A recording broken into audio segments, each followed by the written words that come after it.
The deepest man-made hole ever created was sealed up and abandoned due to an astonishing event.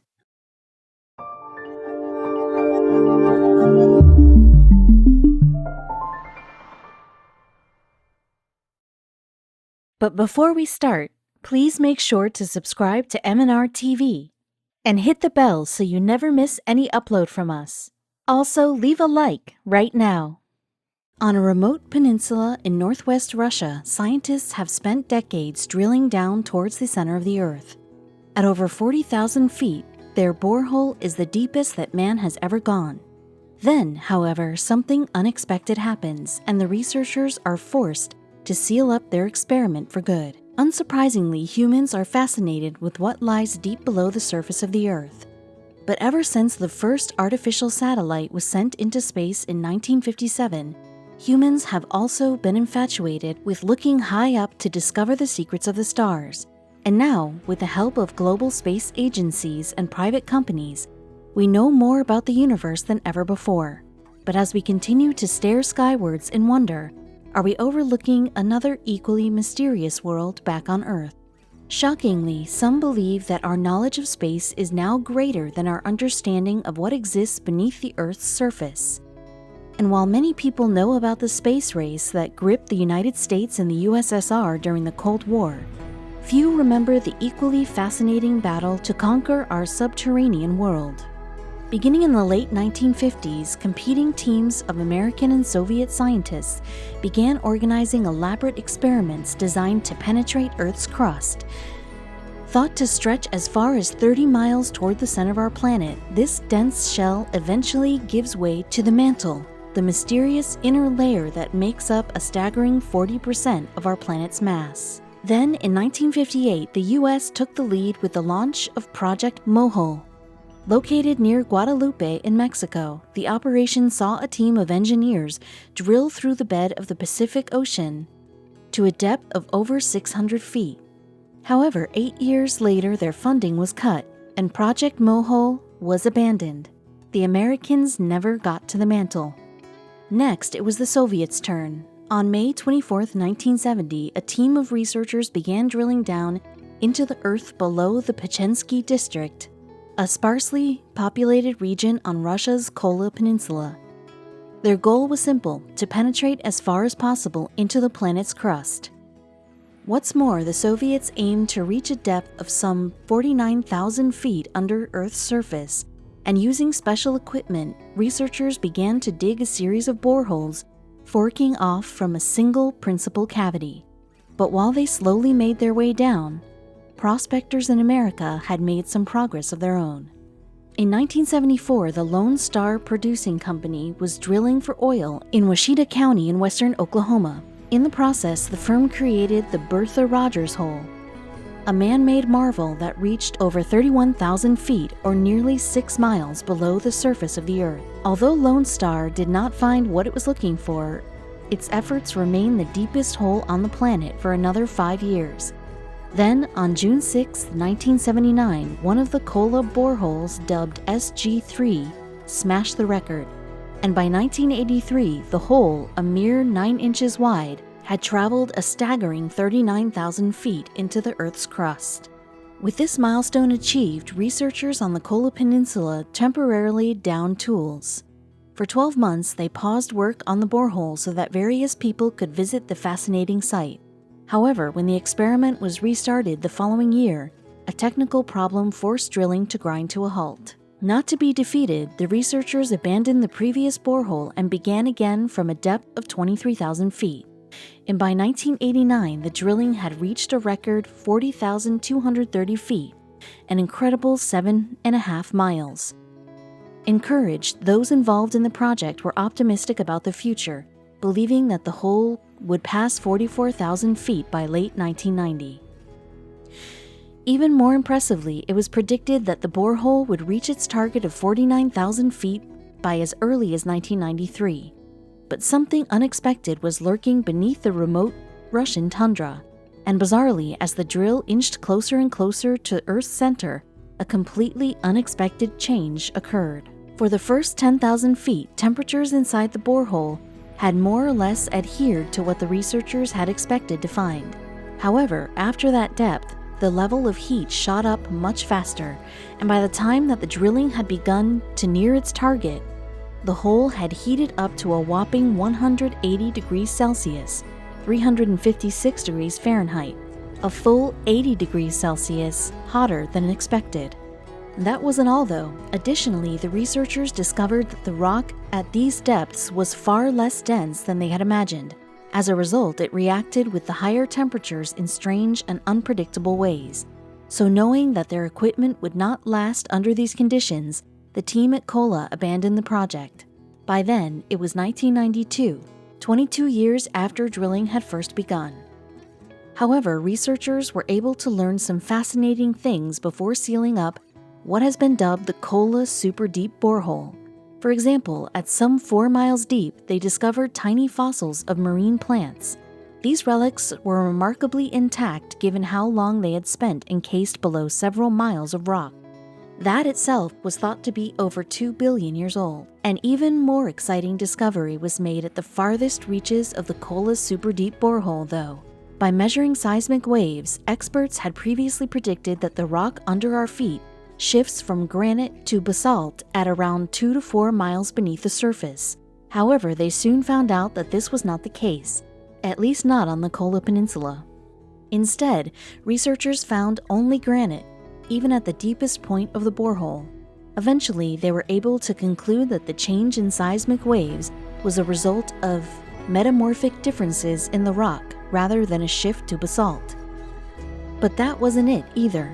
Amazingly, they also discovered flowing water several miles beneath the earth, at depths where nobody predicted it might exist. But while some enthusiastic commenters have jumped on this discovery of subterranean water as proof of biblical floods, this phenomenon is believed instead to be the result of strong pressure forcing oxygen and hydrogen atoms out of the rock.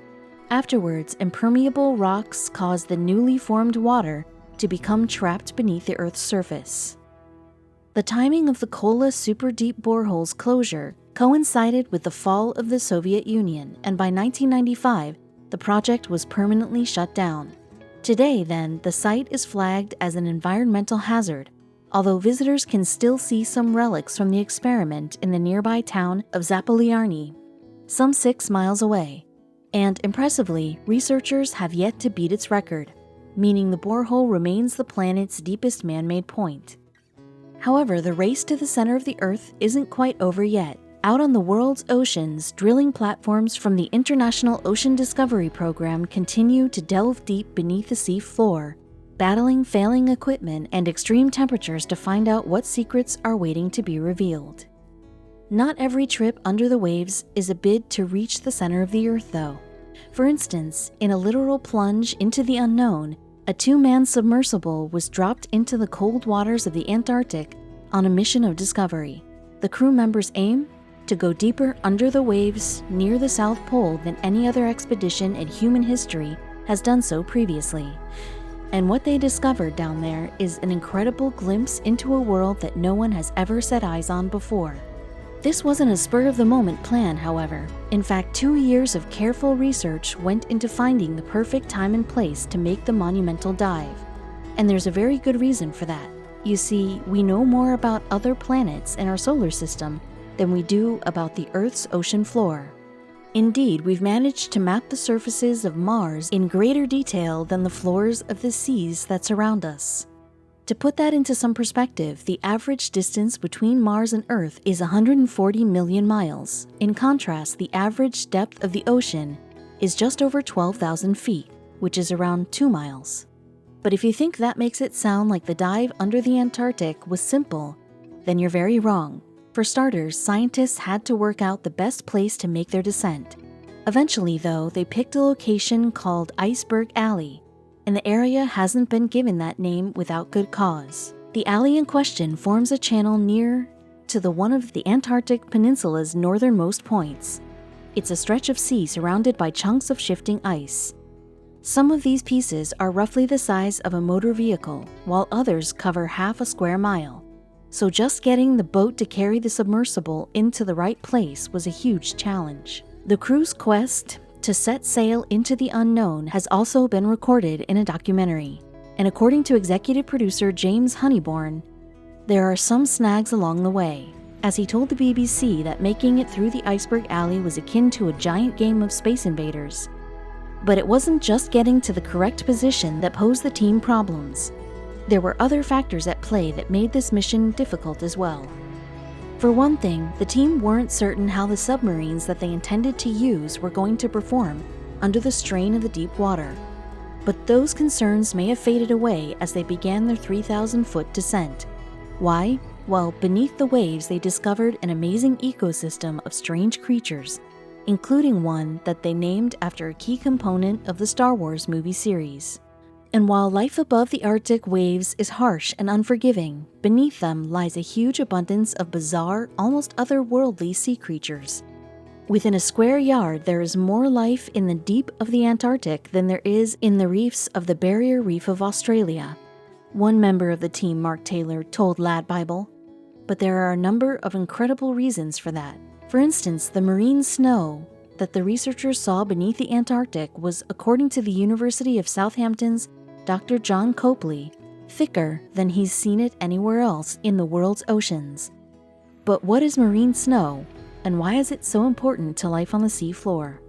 Essentially, marine snow is organic material that flows from the upper part of the ocean down to the floor. It's a hugely important source of food for creatures that live in the deep, as it transfers nutrients and energy from the parts of the sea that receive sunlight to the other areas of the ocean that don't. However, there's yet another crucial food source in the waters deep under the Antarctic: krill poo. Krill are tiny crustaceans that live throughout our planet's oceans and play an important role there. In particular, their excrements turn the sea floor into a muddy habitat perfect for life. And as it happens, the life that thrives in that area is some of the strangest that you've ever likely to see. One of the most bizarre creatures that the team discovered is known as the Antarctic Sun Star. Although the researchers gave it a far more sinister name, they labeled the creature a Death Star. And with good reason. The animal, whose Latin name is Labidiaster annulatus, is a relative of the common starfish. It's an altogether stranger beast than its counterpart, however. For one thing, the Death Star can have as many as 50 arms and can become bigger than a hubcap. The skin on its arms is also covered with small pincers, and if anything touches them, they snap shut. More often than not, the unlucky victim is a passing krill, and there's something else that's strange about this sun star. While fish are the dominant predators in the world's other oceans, the Death Star is a prime example of just how different things are in the Antarctica. Because the water at the South Pole is so cold, few fish can survive there. This means that invertebrates such as the Antarctic Sun Star are at the top of the food chain. Furthermore, diving into the Antarctic is essentially like peering into a window that shows you what life in the seas was like well before humankind ever walked on Earth. It's the animals without backbones that dominate, and that dominate as predators, said Dr. Copley. And that's how the oceans were more than 250 million years ago. Another strange creature living in the Antarctic Ocean is the Ice Dragonfish, or Cryodraco antarcticus, which has adapted in an extraordinary manner to survive in the incredibly cold conditions. For one thing, its blood contains proteins that act like antifreeze in order to prevent it from icing up. And that blood is clear, too, since it doesn't need the hemoglobin that we humans do to carry oxygen around its body. However, the mission undertaken by Dr. Copley and his colleagues wasn't just about seeing strange creatures in their natural habitat for the first time. A better understanding of how life in the Antarctic Ocean survives might also play a key role in ongoing conservation efforts in and around the South Pole. On these dives, we watch the everyday lives of Antarctic deep-sea animals, helping us to understand them better than studying specimens collected by nets or trawls from ships, Dr. Copley explained to the BBC, and it's helping us to investigate how our own lives are connected to this remote yet fragile environment. Even the most accessible parts of the ocean remain something of a mystery, although Dr. Copley hopes that this expedition can go some way to changing that. Sending people a kilometer deep into the ocean around Antarctica for the first time shows that there is no longer any part of our blue planet that is inaccessible to us, if we can find the will to go there, he added. And beyond the scope for scientific revelations and a better understanding of our own world, there's perhaps something even more profound about going to a place that's so hard to reach. What we're doing now is exploration in its purest sense, Dr. Copley stated. If we all share in the exploration of our planet, then we'll all feel involved in its stewardship for the future.